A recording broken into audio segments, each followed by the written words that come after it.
It's Friday morning. Summer season start ஆனதுலேருந்து வெயில் நல்லா சுல்லுன்னு கொளுத்துது.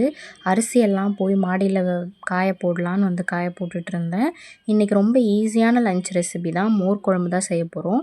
அதுக்கு வந்து ஒரு பேஸ்ட் ரெடி பண்ணணும். அதனால் தான் தோரம் பருப்பை வந்து ஊற போட்டுட்டேன். இதுக்கு பொட்டேட்டோ ஃப்ரையும் இன்னும் சூப்பராக இருக்கும். நம்ம இன்றைக்கி வாழைக்காய் ஃப்ரை தான் பண்ண போகிறோம். இந்த மாதிரி மெலிசாக அரிஞ்சிக்கோங்க, அப்போ தான் கிறிஸ்பியாக வரும். மிளகாத்தூள், மஞ்சத்தூள், உப்பு போட்டு அதை பெசரி ஊற வச்சிடலாம். அடுத்தது வந்து தேங்காய் போட்டு அவரைக்காய் பொரியல் செய்ய போகிறோம். இதுவும் மோர் குழம்பு காம்பினேஷன் சூப்பராக இருக்கும். வெண்டைக்காய் போட்டு மோர் குழம்பு வைப்பாங்க, பட் நம்ம இன்றைக்கி வந்து பூசணிக்காய் தான் போட போகிறோம். அதை வேக போடுறதுக்கு தான் வாஷ் பண்ணிகிட்ருக்கேன். கொஞ்சமாக தண்ணி போட்டு வேக போட்டுக்கலாம், ஏன்னா அது நீர் பொருள். ஸோ நம்ம நிறையா தண்ணி ஊற்றும் போது குழஞ்சிடும். குழம்புல ஆட் பண்ணுற அந்த பேஸ்ட்டு செய்கிறதுக்கு தோரம்பருப்பு ஊற வச்சோம் இல்லையா, அது, அரிசி, இஞ்சி, பச்சை மிளகா, தேங்காய், கொஞ்சோண்டு சீரகம் போட்டு ஃபைன் பேஸ்ட்டாக வந்து அரைச்சி எடுத்துக்கலாம்.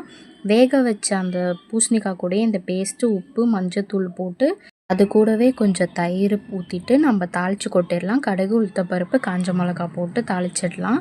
இப்போ வந்து வாழைக்காய் வந்து நம்ம ஃப்ரை பண்ண போகிறோம்.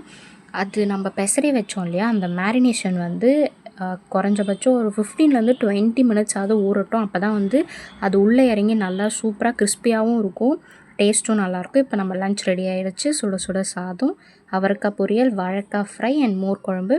உங்கள் வீட்டிலலாம் என்ன லஞ்சுன்னு மறக்காமல் கமெண்ட் பண்ணுங்கள். இந்த வீடியோ பிடிச்சிருந்தா சப்ஸ்கிரைப் பண்ணி பக்கத்தில் இருக்க பெல் ஐக்கானை ப்ரெஸ் பண்ணிவிடுங்க. பாய்.